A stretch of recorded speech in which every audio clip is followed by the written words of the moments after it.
Still struggling with complex navigation in SwiftUI? You're doing it the hard way. Learn how the coordinator pattern makes it easy with Async, Await, and MVVM. The app we will create will enable the user to navigate to different views using the coordinator pattern as seen on the screen.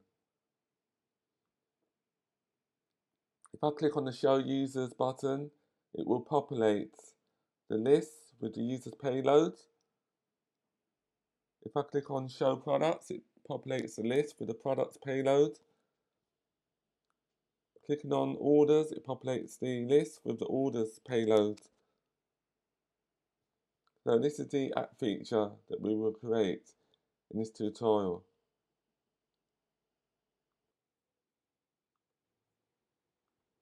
Don't forget to subscribe for more Swift and SwiftUI tutorials.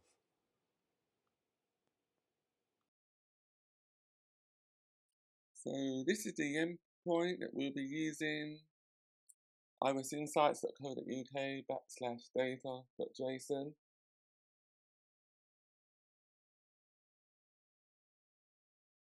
The endpoint includes 3 arrays of JSON dictionaries, and these dictionaries include users, products, and orders.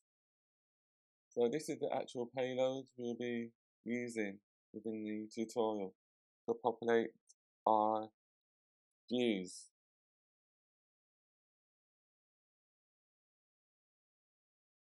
The first thing we need to do is to create our codable structs. And the first struct will be products, which is a Swift file.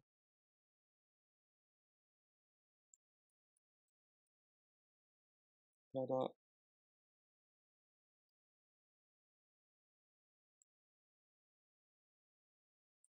Struct. Product. Codable.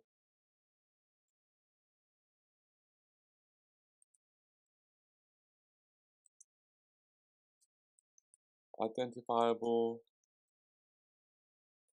Let ID int.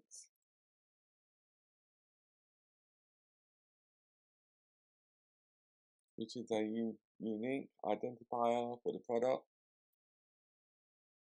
Then let name string. Let price double. Let category string. Let in stock tool, which will indicate if the product is in stock or out of stock.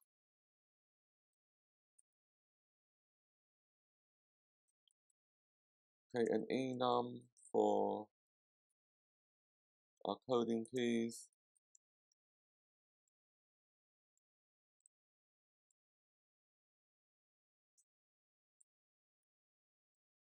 Case ID, name, price, category, in stock is equal to in stock.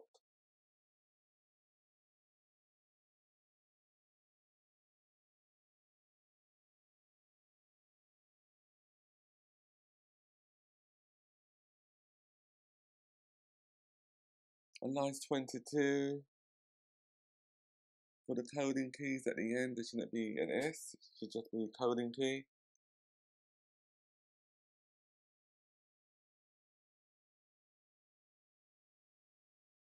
So on line 24, we map the ID, name, price, category, and in-stock properties to the respective keys within the JSON data or the JSON payload.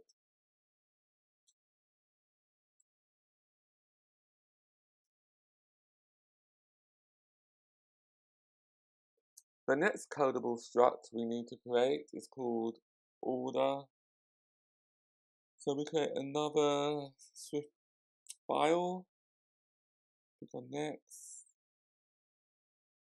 type in order,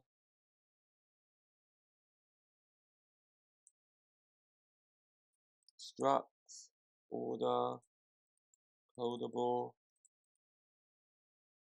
identifiable, let ID, int, let products, IDs, product ID, which is an array of IDs,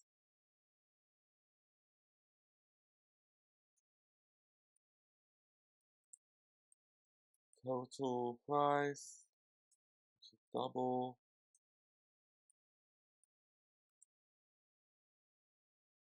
status, string, let order, date, string, and then we create another enum, coding keys, string, coding key, case ID,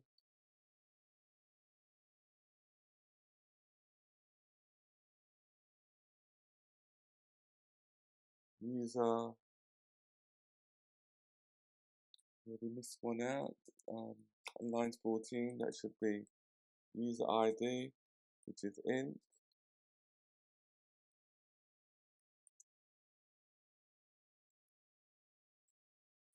product IDs, should be product IDs, total price, status, and order date. Just compile it.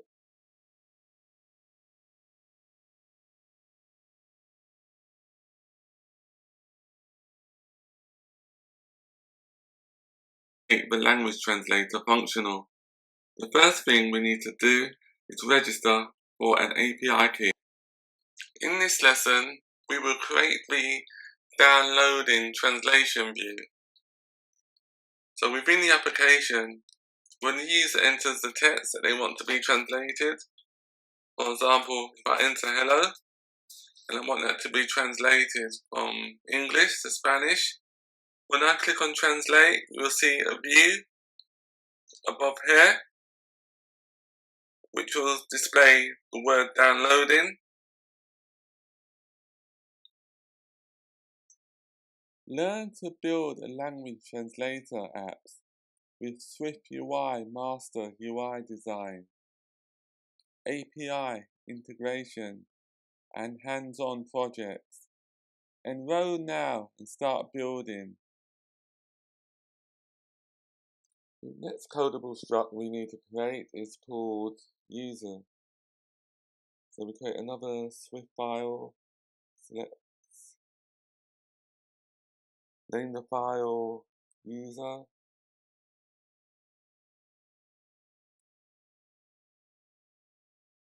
struct,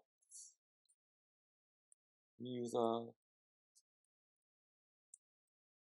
codable, identifiable,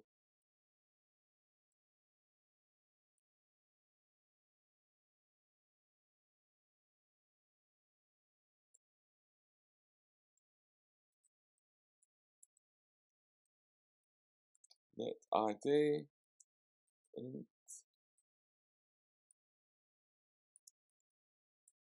with the name variable, email variable, and a row variable.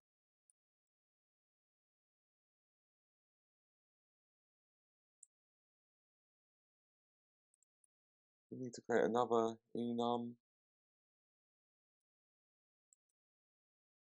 for the coding keys, string, coding key, case ID, name, email, and role.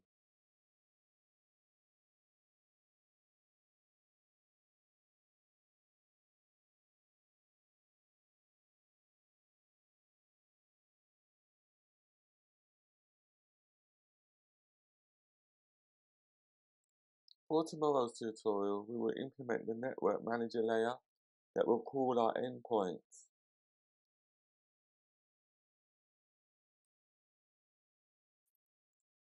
Don't forget to subscribe for more Swift and SwiftUI tutorials.